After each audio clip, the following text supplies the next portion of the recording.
Today on the CTV News at 5. We would shovel and then we'd come right back. Southern Alberta gets hammered by Old Man Winter.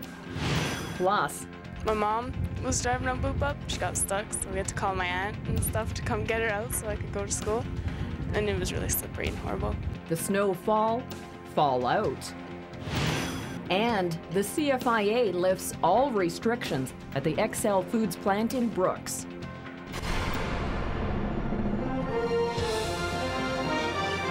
CTV News with Jackie Scantlebury. Good afternoon. Southern Albertans are continuing to dig out from our first blast of winter.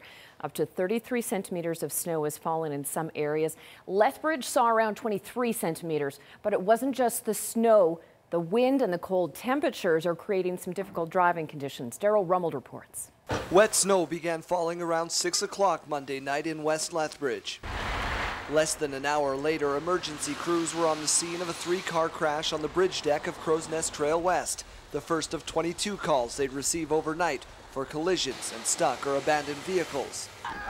It also made conditions difficult for players at this junior high football game. By morning, more congestion, some 13 city buses stuck. All this one did was stop for a red light. As per the city's snow removal plan, plows stuck to the Priority 1 routes, including Scenic Drive, Mayor McGrath Drive, and Whoop Up Drive. And it took multiple passes throughout the evening to at least even maintain them in an open condition. So with that now, our crews will fan out and start into Priority 2, 3, and then if necessary, we'll work into residential. While some spent much of the day on the end of a shovel, We would shovel and then we'd come right back. There's not much we can do about it. Just shovel it away. others resigned themselves to the fact that winter is near. Not the best, but hey, it's getting that time of the year. I think the earth needs it. So, I don't know. I just like snow, that's all. Our group was ready. We did run into some mechanical failures. Obviously, the first snow of the season is a learning curve for everyone, as most people in Lethbridge will attest to today. Driving conditions are challenging, to say the least. The city's systems control operator says despite unfavorable conditions, the power supply has been resilient. The demand has stayed relatively low, probably due to the average temperatures that we're seeing. And the infrastructure seems to be holding up. This first taste of winter should subside in the coming days with warmer temperatures in the forecast. For now, it's just a preview of what's to come because winter hasn't even officially arrived. Daryl Rummel, CTV News, Lethbridge. For much of the day, the speed limit on Lethbridge's Whoop Up Drive was reduced to 50 kilometers per hour. That's now been returned to its regular 90, but you are urged to drive with caution. Plowing will continue on Priority 1 and 2 routes in the city until it's complete. And the storm kept hundreds of children out of school today, but meant the city emergency shelter was more crowded than normal. And hardware stores had a hard time keeping up to the sudden demand for shovels, snow blowers, and window scrapers. Terry Vogt reports. Oh, hi! Hello. It wasn't exactly a snow day, but for some Lethbridge school students, it was close to being one. My mom was driving on Boop Up. She got stuck, so we had to call my aunt and stuff to come get her out so I could go to school. And it was really slippery and horrible. Were a lot of kids late getting to school this morning? Oh yeah, I was the only one in my class. Concerned that school buses would get stuck on icy, snow-covered local streets, the city transit department elected to cancel morning school bus service. As a result, many children were forced to find other ways to get to school. We started the day, we had about 30% of kids in classes right at 8 o'clock, between 8 and 8:30. And by 11 o'clock, we're up to over 70% attendance, it looks like right now. So kids are trickling in. It just takes a little bit extra time, yeah. While schools were quieter than usual, the city's shelter and resource center was more crowded. Members of the mobile urban street team were traveling throughout the city, making sure people weren't stranded in the cold. And our numbers did increase last night. We jumped up at least 15 people, so I think our numbers last night were at 86. And so we haven't quite reached the capacity of 111, but we expect that to happen at any time. This storm has come earlier than usual, and shelter officials say it seems to have caught everyone off guard. They usually don't get their donations of warm clothing until November. So right now the shelter is in need of things like coats, warm socks, gloves, and toques.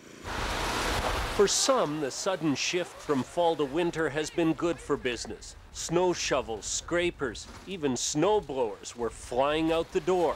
Yeah, it's been hectic. We've been loading lots of snow blowers, sandbags. Business has also been brisk for taxi companies and tow truck drivers. I mean, right now we're sitting at about an hour and a half, 2 hour wait, just because of how bad the roads are.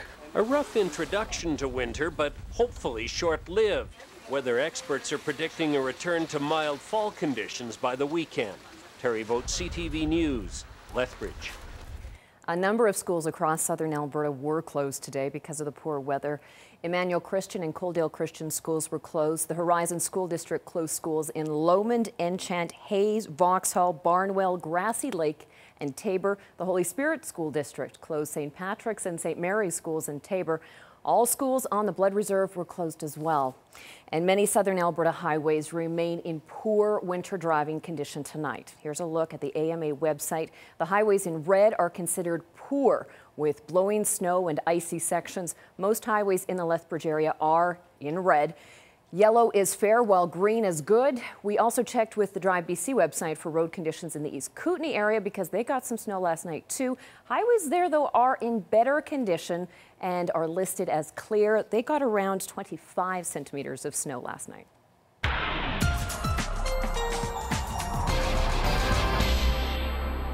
Okay, Dory Rossiter, talk to us about the snow and tell us what a difference a few days will make for everyone.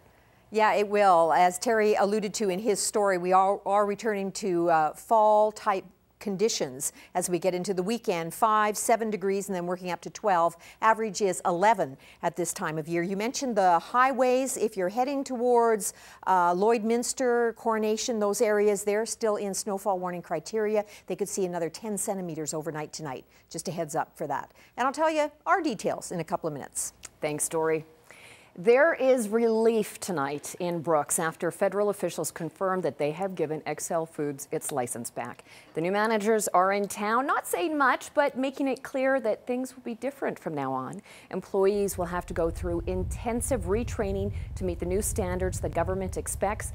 The plant has many restrictions on when it opens. It will open under reduced production, and when it proves that the CFIA to it that it can meet those production quotas safely, only then will it be allowed to ramp up production a little bit further, and they'll have to meet the CFIA satisfaction at that production level, and so on. There will be an additional 2 CFIA inspectors within the plant and additional testing for measures for E. coli as well.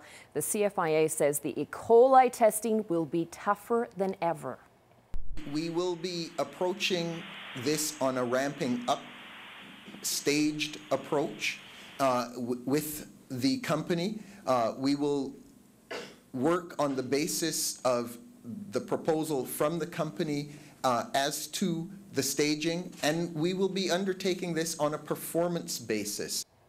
We'll have more on those new measures that will be in place starting when the plant reopens Monday, coming up in our news at 6. A man accused of beating a Lethbridge police officer nearly to death could get a court resolution as early as this week. Constable Norman Smith was badly beaten in February 2011. The beating left the officer with a fractured skull and bleeding on the brain.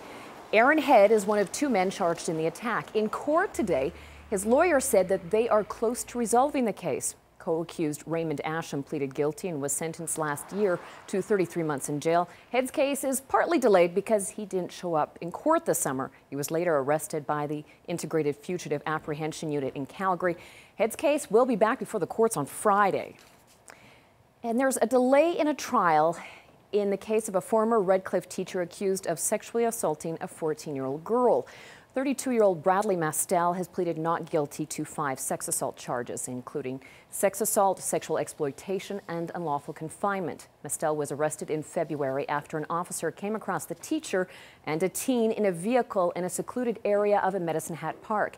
His trial was set to begin next month. Now it's been pushed to next year because of a conflict for Mastel's lawyer.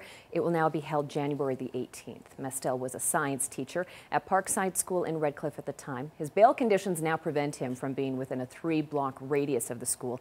Mastel's trial will get underway in January.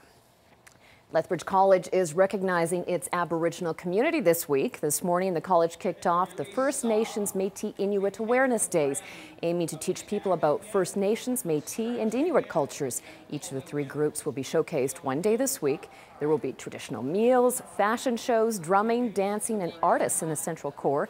The FNMI student body for Lethbridge College increased to 317 students this year. Organizers hope the event helps to increase the FNMI pride, history, and knowledge. It's really about sharing the richness of our culture.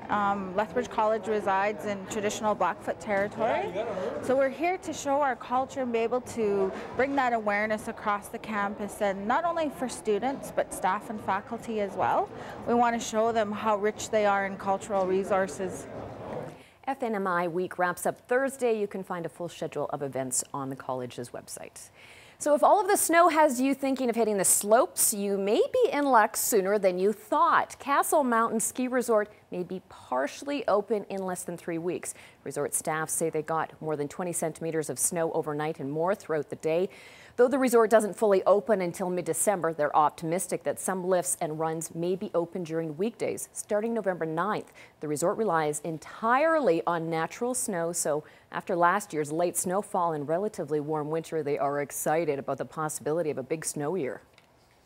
Now all of a sudden the reports are coming out that it's going to be a decent snow year and normal temperatures in the prairies, and they'll see snow in the sun. Everybody's all getting hyped up, and so when you get it the snow this early, it definitely gets everybody cranked up pretty quick. Cruise and the Castle cards go on sale at the end of the month. On the markets today, tough day for West Texas crude and oil. Here are the day's closing numbers.